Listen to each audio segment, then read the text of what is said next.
Welcome to the Christian Woman Leadership Podcast, where we hope to inspire you to embrace your God-given gifts, skills, and passions in order to lead with confidence. I'm your host, Esther Littlefield, a pastor's wife, business owner, mom, and writer. My co-host is Holly Kane, and together we chat about important issues that Christian women leaders face. In addition, we interview other women just like you who lead in various roles, from church to community to business. Through this podcast, we offer you encouragement, tools, and resources to help you on your leadership journey. We're so glad you're here with us. Hey friend, I'm Esther, and you're listening to episode 39 of the Christian Woman Leadership Podcast. You can find the show notes for this episode by clicking on the description in your podcast app or by going to estherlittlefield.com/episode 39. Today, you're going to hear a conversation that Holly and I had with our guest, Beth Nyhart. I want to give you a heads up that we talk about some sensitive topics in this episode, and you may not want to have your kids' ears listening in. So go ahead and pause and come back to this later if needed. In this conversation, Beth shares her own story of becoming addicted to pornography at a very young age and how she's been able to recover from that. We talk about the importance of accountability in leadership, dealing with the tough topics like pornography addiction in churches, and what to do when you really enjoy feeling valued and needed as a leader. I'm a big believer that as leaders, we need to be willing to have the hard conversations about tough topics like this. So I encourage you to listen in, even if you don't feel like this is something you have personally struggled with. I guarantee you know someone who has. So let's go ahead and take a listen now. Hi, I'm Esther Littlefield, and today I'm here with my co-host, Holly Kane, and our guest, Beth Nyhart. Beth is a wife, a mother, and a business owner, passionate about obeying God's leading in both the big things and the mundane. God is redeeming her story of pornography addiction as she uses it to teach churches about how to confront sin in their congregations, their families, and their own hearts. Welcome, ladies. I'm so excited to chat with you today. Hi. Hi. I'm so excited to be here with Beth and Esther. Normally, Esther is the one who does our interviews, but I'm able to be on this one today. And so I'm excited to get to know Beth a little bit better. So Beth, can you tell us a little bit more about yourself? Give us a little bit more detail than what Esther has already mentioned. Yeah, sure. My story with pornography addiction is that I grew up in a Christian family. I have no complaints about my childhood, but I was introduced to pornography when I was 8. And growing up in the church, knowing that it was wrong, but still having those compulsions to engage in that. And then as I grew up a little bit more, we got the internet. And so that kind of escalated into more and more sexual things and sexual fantasy. And that was really where my problem was. But I had a position in the church and I was respected and I was leading all of these things in my youth group. And I just felt like there was no way that I could talk to anyone that I knew who had this perception of me and who I was. I just did not feel like I could talk to them about this. And so my struggle with pornography went unchecked for 10 years. When I was 18 is when I finally figured out how I was going to deal with it. I went to a small discipleship school really with the sole purpose to deal with this when I was 18. And so I was able to confess to my very surprised advisor who was great. And really for the next few years, that advisor couple helped me, I would say, like really rebuild my foundation of Christianity and understanding who God was and who I was and how I needed to interact with the truths of the Bible and the Holy Spirit's prompting and stuff. And that took a long time. I would say probably another 10 years before I was really at a place where I felt like I could actually talk about it. And I still wasn't excited to talk about it. I still felt like that was, obviously like a few people knew, but it wasn't something that was very public about me. But I felt God prompting me to write about it. And I was helping my mom with a blog at the time. And so I felt like I needed to write about it. And I was so annoyed. I was just like, God, why would you use this thing that's like the thing that I'm the most ashamed of? Like the thing that I would consider like my lowest point, right? But he really impressed on me that he was going to redeem that, like that specific portion of my life that I thought was the worst. And he was going to use that for his best and for his glory, which is just, I feel a lot of times we're coming to God saying, well, these are my strengths. These are the things that I can give you that are good, or like that maybe you can work with. And so for me, he went like right for the things that I was like, please don't go there. Yeah.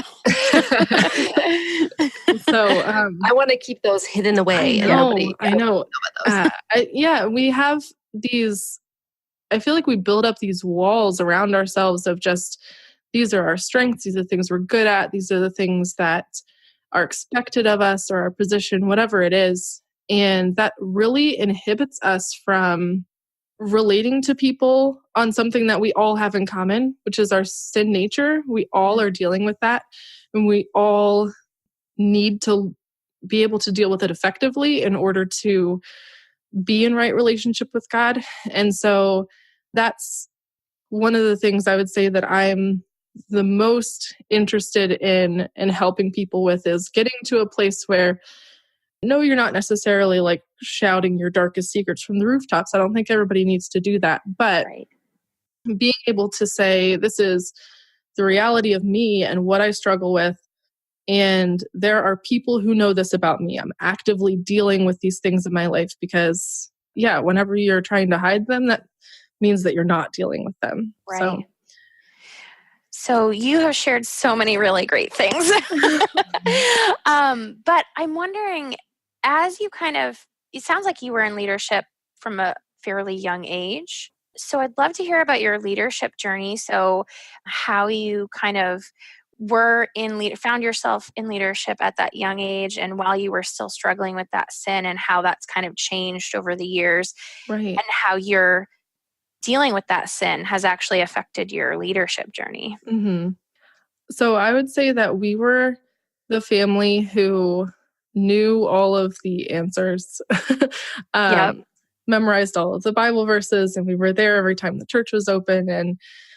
And so I kind of just had a reputation of being one of the good kids, one of the church kids. And we went to a fairly small church. I would say there was like 150 to 200 people. And so the youth group, well, pretty big for a church of that size. I was one of the, those members that was just involved in everything. And so that came with trying to add new things to the group. And so I was leading a drama team. I helped the youth group start like the first live worship band. And we had a youth leadership team. They wanted a youth representative on the church board. And so I held that position for a while. And it was just maybe because of availability, but then also because I wouldn't say that I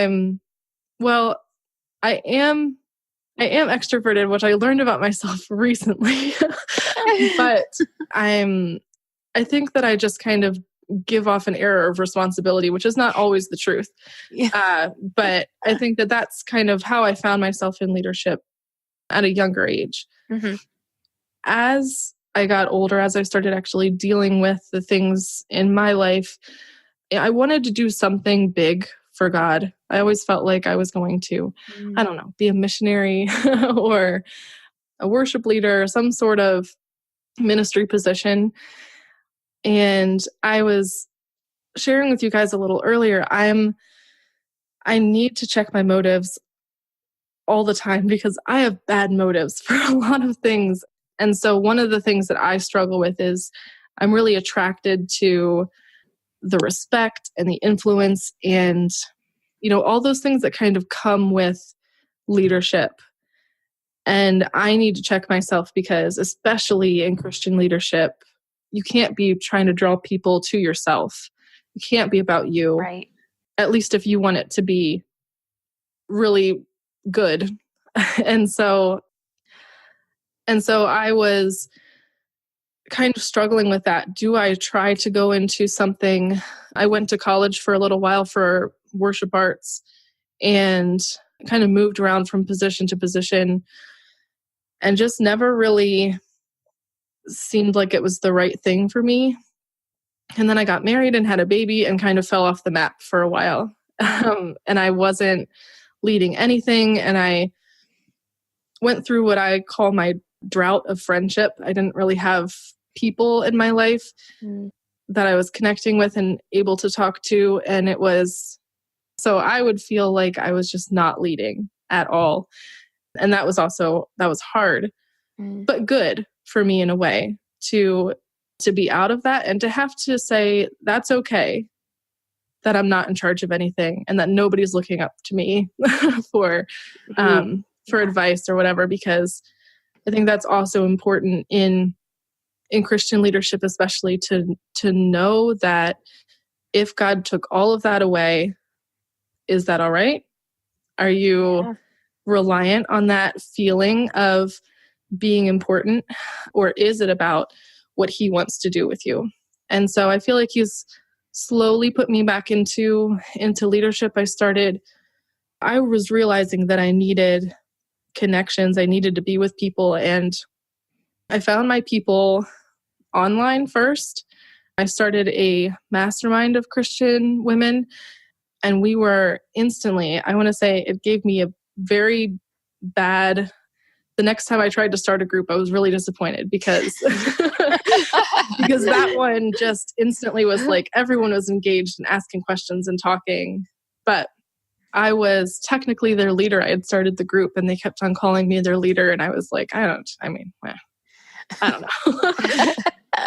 But from that, they're the ones that really helped me see what my strengths were. And it was at our retreat last year that I first felt God prompting me to write.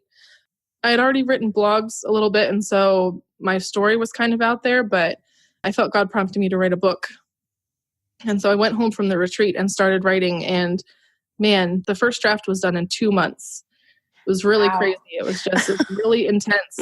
Like, I had so much work to do. I was so busy, but it just felt like God was like, right. Like, keep going right now. You have to get this done. And so I did that. And I would say through that process of writing this book and then realizing, okay, if you're going to write a book, then you have to be a leader. Like, you have to be public. You have to kind of be like, I'm giving this to people, to the world, and I need to be able to interact with them. I need to be able to show them how this works practically, what it looks like in my life and stuff. And so that's when I started having a Facebook page, having a website, and kind of stepping out and saying, I am a leader in this space. And again, having to constantly be checking myself. Am I on track? Am I liking this too much? Am I able to answer people and point them to Jesus and not try to be more in their life than I should be, not try to be essential to them? Because I think that's kind of easy for me too, to feel like, oh, well, I can give you all the support you need, know, which I can't, So it was a long-winded answer. No, it was good. Okay. What about, can you tell us a little bit too, Beth, because I know you have your own business as well. So you've got this, book that you've been working on and that whole journey. But what about in the business experience? Do you consider yourself a leader in that way? Or how has your faith impacted your business leadership as well? So I am a Facebook ads consultant. I've done all types of marketing work, doing sales funnels and strategy and stuff. And I've kind of backed myself into Facebook ads, and I'm happily camping there for right now. But I do feel like a leader in that space. I've done a lot of work in a lot of different niches with a lot of different types of businesses. And I think that helped me build confidence that I know that I can give value to people. I know that I think it almost turned on the strategic part of my brain for other things as well. But yeah, I would say that being a leader as a business person has done a lot for my confidence and my voice and being able to really with authority speak on whatever the subject is. And yeah, I think that has really helped. Although in my marketing business, I don't market myself as publicly because I get a lot of referrals and I'm busy enough. And so I don't really do a lot of public work there. But as far as the people that come to me, the people that I do a lot of coaching, I do a lot of helping people who come and they're not quite ready to hire a Facebook ads person, but they need some help. So I do a lot of work in that area. Okay. Awesome. So I am curious. It sounds like you may have had some people that have come alongside of you throughout all of this. Yeah. And I'm wondering if you've had a mentor for your own personal journey or a leader that you look up to that sort of helped you maybe come through the pornography addiction or, any other parts of your life that you needed help with. So I'm just wondering who that person was for you. So I've had many different people that I would consider either mentors or accountability partners. I feel like as my life has changed, that person has kind of changed, but I've always had to seek someone out. And I've always been really intentional about knowing that I needed somebody to talk to. That wasn't just I think a lot of times with accountability, we can kind of be super vague about it. Like, oh, how are things going? And I need somebody that I can say hey, right. I need to get on the phone with you right now. Yep. But so at first for me, that was that advisor couple that was at my school.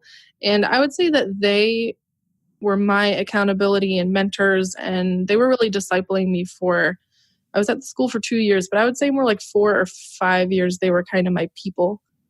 Then I was in youth ministry, and I had Christian leaders within the church that were kind of overseeing my work that I was relying on a lot. My denomination had a mentorship program where they paired me up with an older woman that I was meeting with every month or two. And that was a really great relationship to be able to have somebody that you just every couple of weeks you're seeing and you're sitting down with and you're just able to kind of hash through stuff. And she didn't know anybody else in my life and I didn't know anything about her life, but we were very just able to connect on, there was no catching up to do, if that made sense. We were just able to talk about where we were spiritually and what we were learning and what God was doing. And that was really helpful to me. So I would say now I have an accountability partner that I'm really close friends with, and we talk all the time. I have that mastermind group that I'm in that I'm really intentional about being open with and talking to about what's going on with me. And then I also have a therapist that I've been meeting with regularly, and man, therapy is awesome. I always thought that's a lot of money and I don't want to do that or whatever. But no, it is good stuff. I've kind of set myself up now with a lot of support around me. And I feel like at this point in my life, I need multiple checks and balances and people just to feel like so I think that if you even just look at the world around right now, there's a lot of people in leadership that their secret lives are being exposed and all these things that are coming out with abuse and sexual things and just power trips and lots of different stuff. And so I think as leaders in business and ministry and churches, like we need to be very intentional about saying, I need people to keep me in check. And maybe not even just one person, like let's have, I need like a structure because I don't want to be someone that is slowly falling into something that I feel like I can't talk to anybody about. Yeah. I've heard people call it like having a board of directors, having for your life. For your life. Yeah, you have a board of directors. Yeah. And so there's like certain people that have the right to come to you at any point in time and say, look, Esther, you really need to, stop X, Y, Z. Good. That's a good way of putting it. Yeah. Like you said, it's even if there's just one person, there's still risk in that because that one person might not want to say what. They might not see it or they might not. I think that sometimes, so say my accountability partner, we're really close friends. And so we're talking a lot about other things. And it's not the same type of relationship as I was saying with that mentor who didn't know anything about me or who didn't know, we didn't know the same people. And it's just as kind of a split focus, right? Like you're talking to them because you like them and you're also talking to them and saying like, I need you to be watching me, So yeah, I think that having multiple people is a good safeguard. And it's also, you can't be so reliant on someone that if they're not on their toes, you're going to sneak by them or whatever with your stuff. And I think, I don't know that everybody is sneaky. I'm pretty sneaky myself. I don't know. Do you know what I mean? Yes, I just feel like with, and I'm not talking pornography stuff anymore. I'm talking like with bitterness and pride and like things that are not so flagrantly like bad. Mm-hmm. Yeah.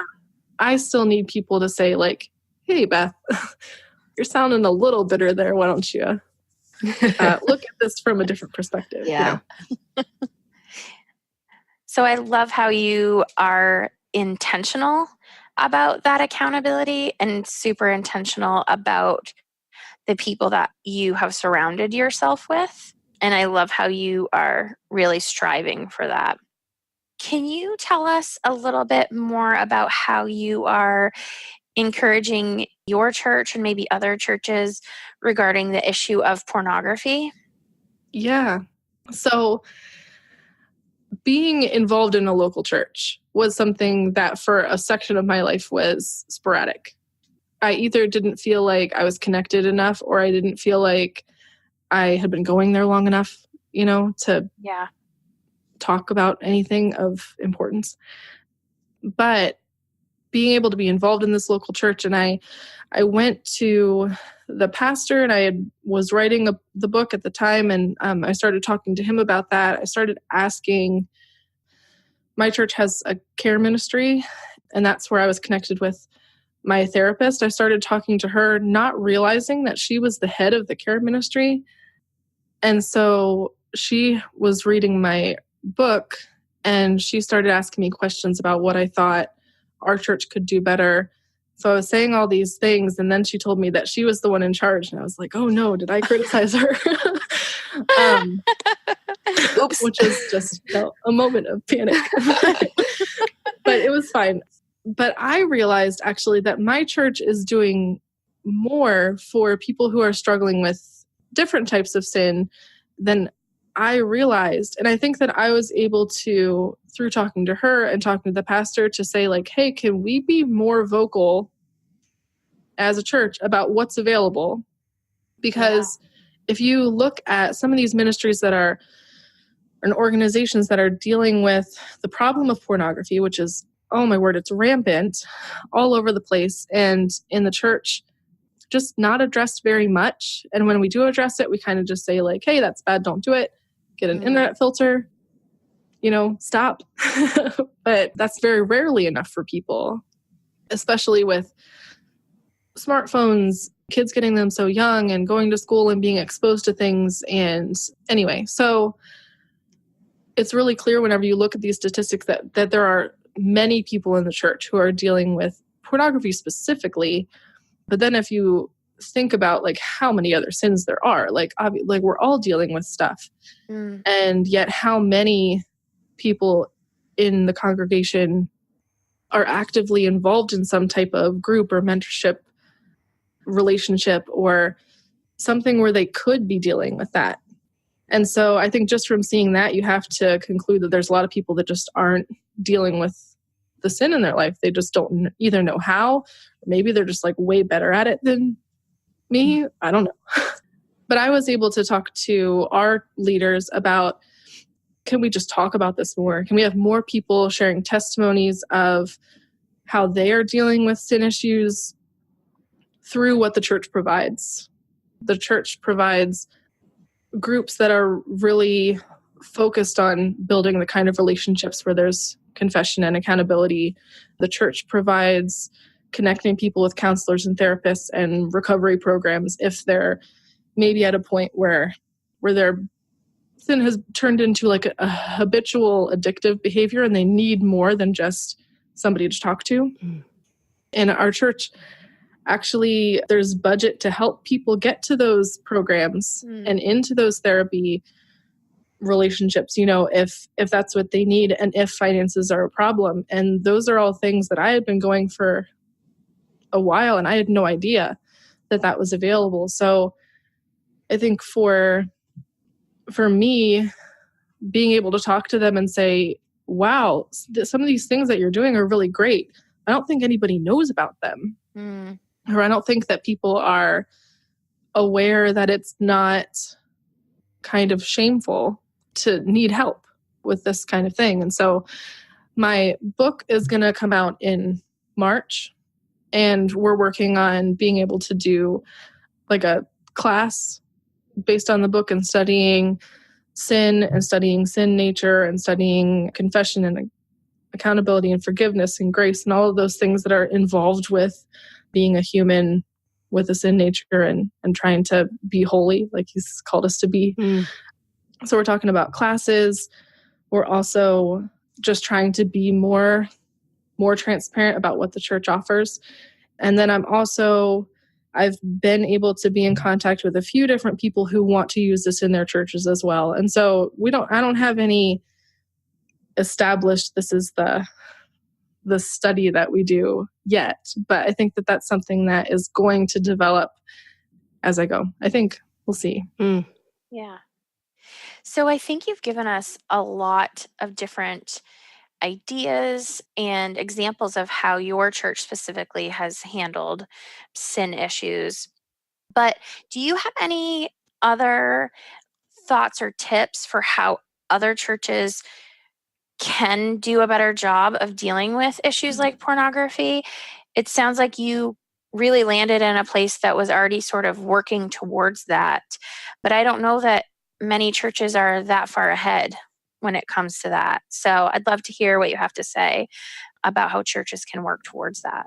Yeah, I really think that, well, I'm going to say this. I've started getting involved with organizations and ministries that are working in this area with pornography and sexual addiction specifically.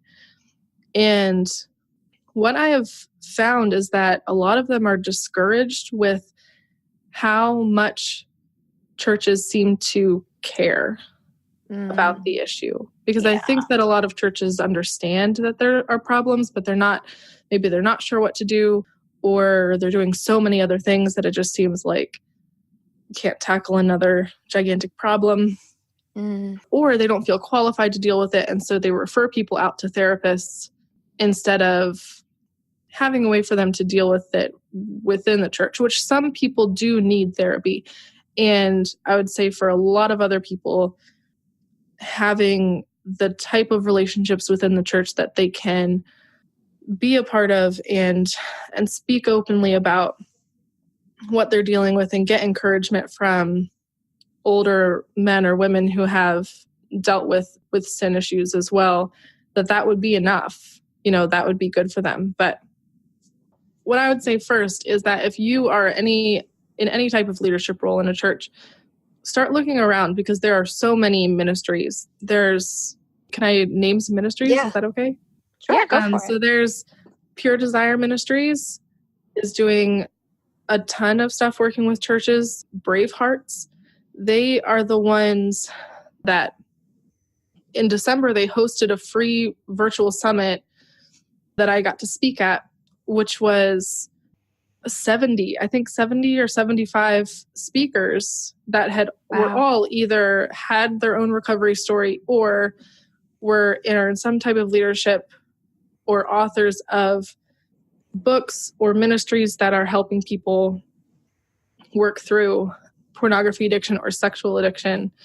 There are so many resources and people that are dealing with this and people that have already developed programs and that are willing to help churches. But whenever you talk to them about it, a very common theme is for people to say, we brought this to pastors, we showed this to church leaders, we've been trying to get churches to use our program, and they're not interested. Yeah. They don't want to do it, or they don't understand, or they don't put the time into it. And so I think that's a very big problem right now, is trying to find a way to connect the plethora of resources there are with churches that are full of people who need the help. So yeah, I would just encourage people, start following pages on Facebook. Go out there and see who has written books about Christianity and porn addiction, or Christianity and sexual addiction, and just start following them. Look at their websites, look at their blogs, and see what they're doing, because many of them are trying to get involved with churches. And I know a few too that are really specifically trying to be safe places for pastors to go, and safe places for pastors to go and say that they're struggling and they want help, but they're afraid to talk to someone who might fire them, or someone who might, that it's difficult for a pastor to be able to get help in that area without kind of losing all of their, essentially just being told that they're not qualified for their position anymore. Yeah. So yeah, I think there's a lot out there if you go looking for it. Yeah. I think one of the things, Beth, that I have seen or been hearing more about is just that the assumption is that pornography is a man's problem, but the reality is that there's there's a large percentage of women that have struggled with it as well. And I think what you're saying, what I'm hearing you say, is really we need to open up the conversation. It needs to be something that is talked more about in the Christian space, in churches, so that people don't feel completely ashamed or completely unable to even recognize or admit that they're struggling with it. Yeah. So I love that I really think that the first and one of Satan's favorite tactics, I think, is to isolate you. Yeah. Because as soon as, and this is across the board, right? I feel like I'm always kind of pulling it back from pornography and saying no, sin, we all have our thing. Yeah. Yeah. And for me, this is what it was. But for somebody else, it's going to be something else. Not everybody is kind of bent in the same way, right? We're all broken. Not everybody is broken in the same exact way. Right. But Satan will make you feel like you're the only one struggling with this, which is a huge problem for girls who struggle with pornography. You feel like a freak of nature. Yeah. Right? This is a boy's problem. And so for you to be turned on visually is just oh my gosh, you're obviously unnatural. And so for all of us, I think to be able to talk about what we're struggling with. And there's going to be different scenarios for that. There's not a one size fits all, but to be able to talk to somebody who can come alongside you and say, you know what, there's nothing new under the sun. We're all dealing with something. And I have found the first time that I told my story, I wrote that blog post and published it, I had 5 different women coming to me and saying, I had no idea that anybody else was like me. And that's crazy for someone, like I said, I had fallen off the map, right? I didn't have very much influence. I had friends on Facebook. That was who I was sharing this blog to. I didn't have a big platform. But from the people I knew, there were these 5 women who were brave enough to come forward and say wow, I needed this. And so how many more just didn't quite find the courage for that step, and how many more are just not my personal friends that just didn't see that, And if you're not if you're not following those pages on Facebook, if you're not surrounded by people who are talking about this issue, you might not know that it's as common as it is, and with whatever sin you're struggling with, there's things that we just find culturally acceptable. And so you might not really be able to understand why you feel so guilty about doing it. I don't know. There's obviously like many, many different situations, but I think that lie of Satan isolating you and making you feel like if anybody knew, all of your respect would be gone, all of your whatever it is that you value would just be taken away from you, because that's what he likes to say. Yeah. But it's just not the truth. It's just not. Right. Yeah. And I think that just kind of makes me circle back to what you talked about earlier with the need for accountability in leadership. And part of that, I think, is the other thing that you talked about in knowing yourself and really getting to know your personality, how you're wired and what you need individually. So that is something that we are really passionate about here on this podcast, is helping women figure out how they're wired and how they can use those skills and gifts and weaknesses in the way that God would have them.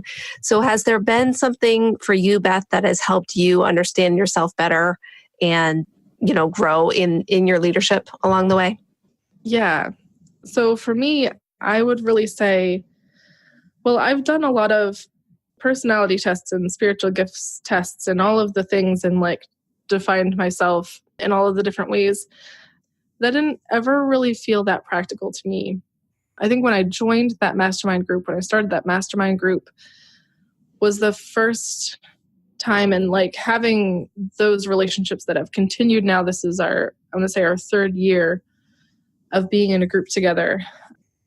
Those women have taught me more about myself and actually held me accountable to change, because we were intentional about being a community, because we were committed to each other, first online, and then we started having retreats in person. And it had been a really long time since I had people that I felt like were not afraid to call me out and were interested in what was going on in my heart, and, had made space in their life for me and expected me to make space in my life for them in return. And that, I really think, has been huge. Like I said, I'm an extrovert and I need people and I need that interaction. I feel like often when I listen to podcasts, I read books, I do these things, but until I get to like engage in discussion, ongoing discussion, this is what we think about it now. Let's live life for a few weeks and wow, like this is what I think about it now. You know what I mean? And being able to do that, and that's where lessons and stuff have really just like embedded in me in a different way than I think like analyzing myself by myself. Right. So one of the challenges about being multi-passionate is that it means we're often juggling a lot of different things. And I know you have a lot of different things going on. So I was wondering if you have some habits or routines that help you be an effective leader. So for me, I am working from home. I have 4 or 5 Facebook ad clients. I have a 4-year-old who is at home, and I'm trying to launch a book. So yeah, I've got multiple things that I have to think about and be intensely focused on at different parts of my day. For a while, I kept on thinking that we were going to put our daughter in public school, and I kept on thinking like, well, I can have my like whatever goes days, because next year she'll be in kindergarten and then I'll have time, right? And then I'll have this magical time that will just change me as a person and I'll be able to get all this stuff done. But then we decided to homeschool her. And then I was like, oh no, my magical time is never coming. And so I had to figure out what I was going to do. So there have been, I would say, two things. We developed a daily routine, which works for me because I have one child who is fairly self-sufficient. And I would not venture to like suggest this to somebody who does not have that specific situation. The other thing that I found really helpful is, well, I would say life-changing, is I have a friend that I met at church who is also working from home and who has young kids. And we decided to do a babysitting swap. So once a week, we get together, we run the kids ragged playing all morning. We feed them lunch, and then they go to bed. And one week, I get to leave and work. Like, we go to her house, all the kids go to bed, and I get to like go to a coffee shop for like 4 hours. Oh. And then the next week, she'll come to my house. We'll put all the kids to bed at my house, and then she gets to leave for like 4 hours. And it is amazing. It's so nice. Not only to have that time, like to know that I have this block of time that I can do whatever it is I need to do, but also to know that I'm going to see somebody every week who is in a similar situation to me. Like, we're not running the same types of businesses, but we're both kind of in that mindset. And we both have the little kids at home, and we're both dealing with like a lot of the same stuff. And so that, I would say, is another part of my kind of structure, not so much for accountability, although sometimes, but like just to keep me sane, you know, while I'm doing all these different things at once, which hopefully I'm really praying that as my daughter gets older, that she becomes more self-sufficient instead of less, but we will see how that turns out. So if you could share some advice with a younger leader, or maybe even, I would love to hear if you would share some advice with your younger self, who are just starting out in ministry or career, sort of navigating their way through the world. What would you tell her? I think the most important thing for me has been to let go of my expectations for what leadership and ministry and all these things were going to look like. Yeah. Because I had really clear expectations, right, of what I thought I wanted or what I thought God was going to do with me. Obviously, I said like what my strengths were and stuff. But I think that what God tends to do is just ask us to give up the things that we most don't want to give up. Which again is not necessarily sharing all of your ugly secrets with the world. That's, for me personally, that's what it was. But one of the things I talk about in my book is letting God redeem your story and holding your story, whatever that is, your stuff, your baggage, right, with open hands and saying, if you ask me to share this with the world, I'll do it. Yeah. If you just want me to keep on plugging along and being obedient and maybe share this with somebody that you bring into my life personally, or, you know what I mean? But being willing, not having a part of your life that you're saying like, no, God, you can't do that. Like anything but that, because that's so often inhibits you from letting God work in your life, even if he's not going to do, you know, the scariest thing that you could imagine, which you always hear that, like, whatever, like, don't send me to Africa or something. But I think that's that mindset of just saying like anything but this, it just permeates the rest of your relationship with him. Yeah. And if you kind of set that precedent for like, I can hold things back, or I can dictate like what I'm willing to do and not willing to do for you, even if he never asks you to go to Africa, like you're more willing to say, no, I won't do something else. Because he's going to ask you to do uncomfortable things. Yeah. Right. So, yeah. So I would say just letting go of that control over like what everything has to look like, and letting go of that desire to be seen a certain way, and really just focusing on, I want to obey. I want to obey you. You know, for me personally, whatever that looks like, that's the path that I want to take. it might take me a minute to go down that path because sometimes it's rough, but eventually, like, that's where I'm headed. That's my goal, is going down that path of obedience. Yeah.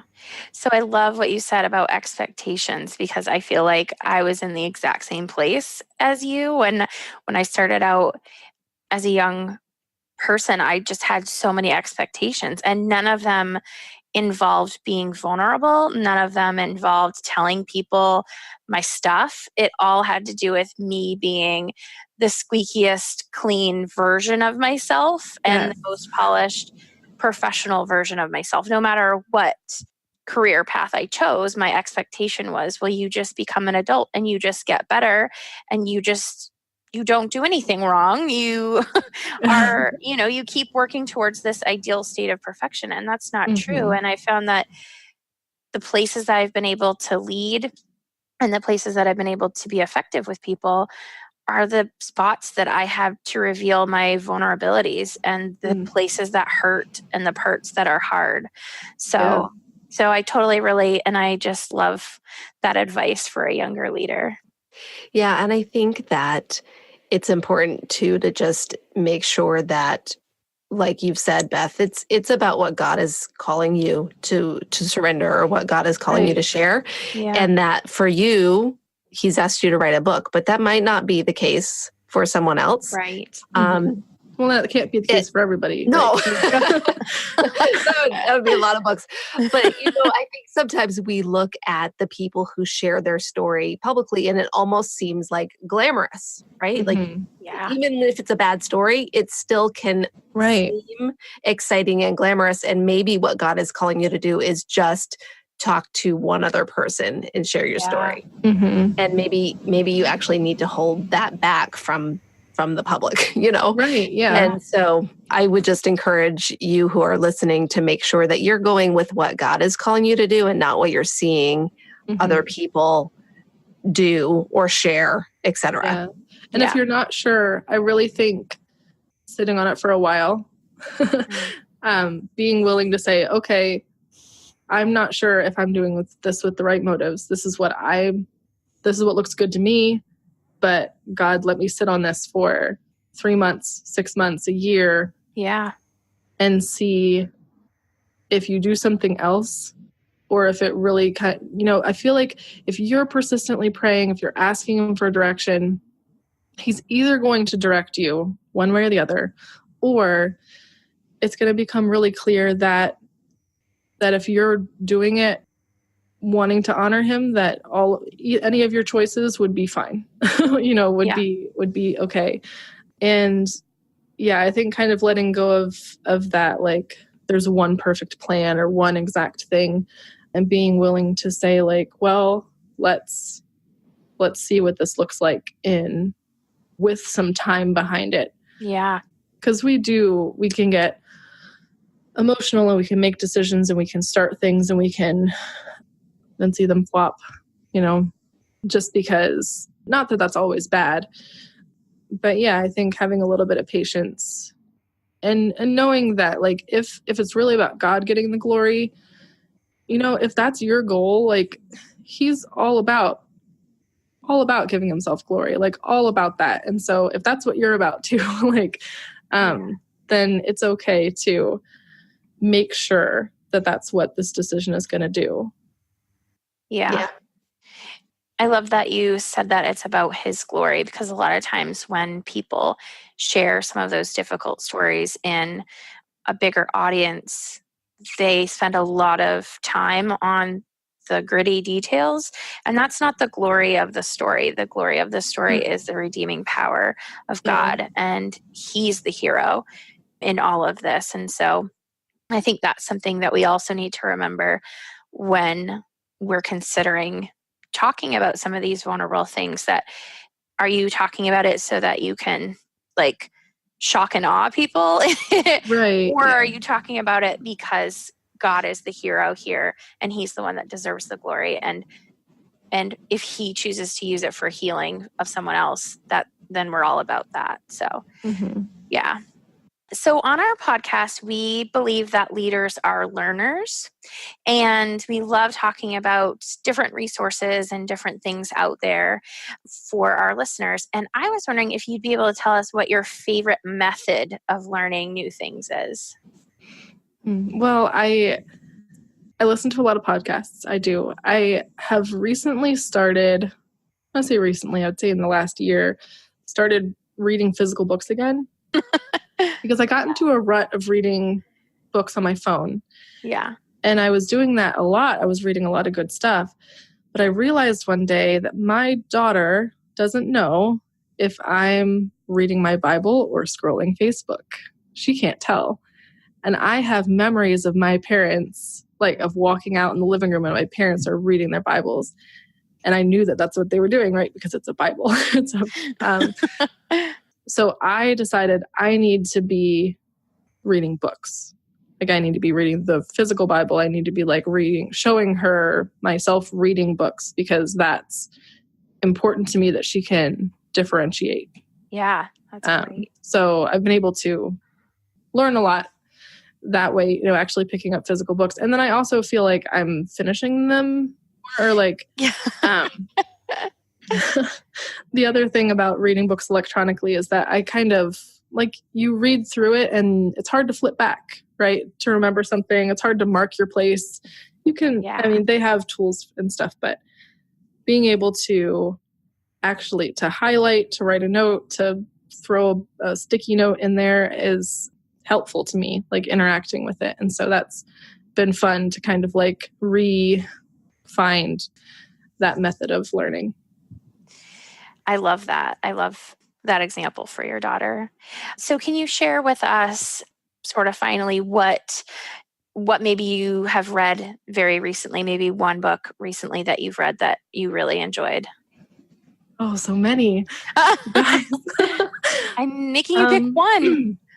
So I would say one of my favorite books from the past year, there are a lot that I've read that are by bigger name people, but I read this one book, I believe it was her first book by Sharon Hoddy Miller.